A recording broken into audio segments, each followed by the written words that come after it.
I was informed the coroner came and he said that whoever did this purposefully.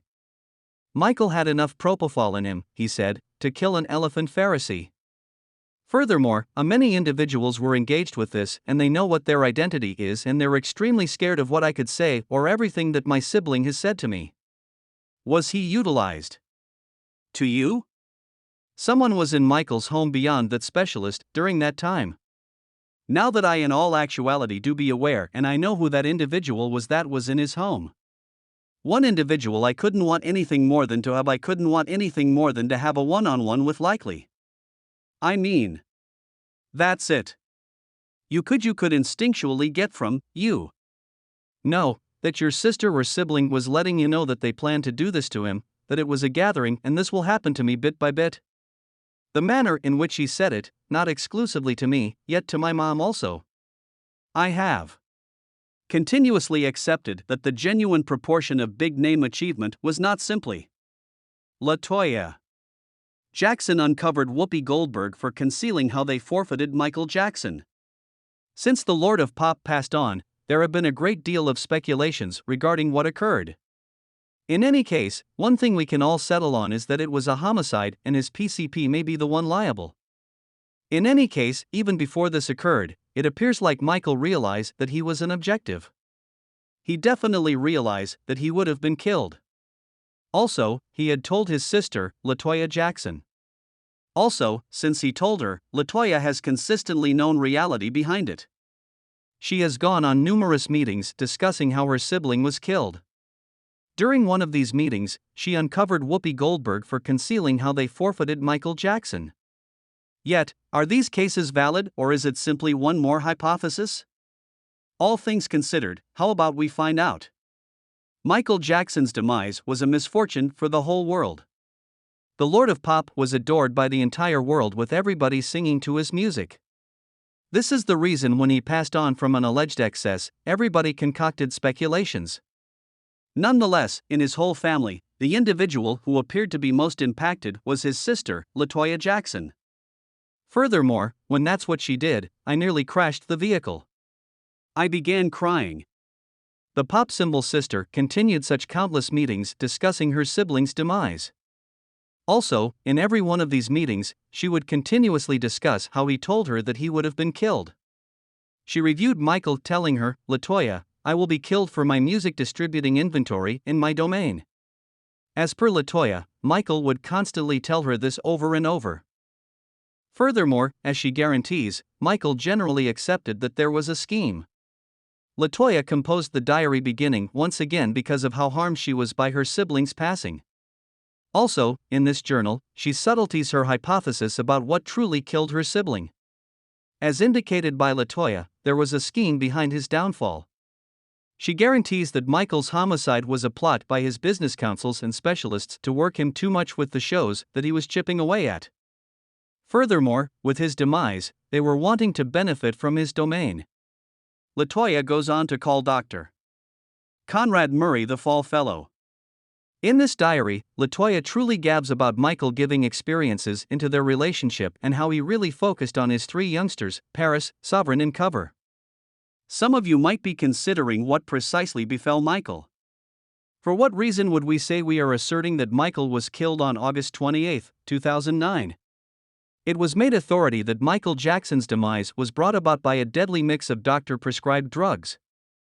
The Los Angeles Province Coroner's Office put out an announcement saying that the late ruler of Pop's demise was brought about by intense propofol inebriation.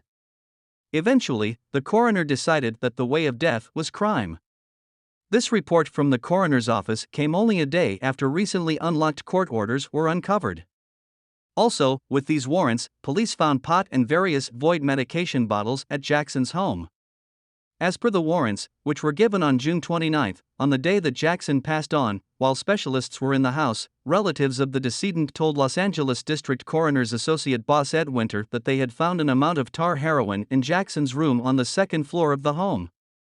Winter informed LAPD criminal investigators of the tracked down proof.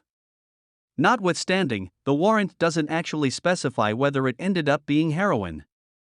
There was one more unlocked warrant that uncovered that on the morning of his passing, Jackson had deadly levels of the strong sedative propofol in his blood. This warrant noticed that Jackson got a mixed drink of pain relievers and narcotics. The Central Clinical Inspector, Coroner of Los Angeles, Dr. Satyavajaswaran, even affirmed this. Yet, in this, what did Jackson's own doctor need to say? Indeed, he let specialists know that he had been treating Jackson for quite some time, and in those couple of weeks, he had been attempting to wean the vocalist off propofol by providing him with a progression of solution tranquilizers. Also, among these narcotics are lorazepam and midazolam. Remarking on the oath that was delivered on August 24, Edward Chernoff, Murray's lawyer, said that a large part of the data in the court order sworn statement was verifiable. It mirrored the proof that was there on the day that Michael Jackson kicked the bucket. Nonetheless, he likewise brought up that a huge part depended on police hypothesis. He most firmly reprimanded the way that the timetable introduced by policing been gained from interviews with Dr. Murray, as opposed to what the oath proposed, as per the lawyer. Dr. Murray never let the examiners know that he found Michael at 11 a.m. at the point when he wasn't relaxing. Besides, he never said that he held up an additional 10 minutes prior to passing on to settle on a few telephone decisions. Dr. As a matter of fact, Murray said nothing regarding passing on Michael and his space to settle on telephone decisions. What Murray uncovered was that Michael had fostered a dependence on the 50 milligrams of propofol that he was constantly given through and for consistently. Also, as a result of this dependence, he would continuously request clinic-grade sedative, which he generally alluded to as milk. To all the more likely comprehend what occurred, we should return and follow the request for occasions. On June 23, Murray guaranteed that he put Jackson to bed without utilizing propofol. Quick forward to June 25, when at around 1:30 a.m. on the morning of Jackson's demise, Murray gave the artist Valium at 2 a.m. He later gave him 2 mg of lorazepam through and for at 3 a.m. Murray gave Jackson midazolam, which was trailed by one more 2 mg of lorazepam at 5 a.m. And this was on the grounds that the artist couldn't rest at around 7:30 a.m.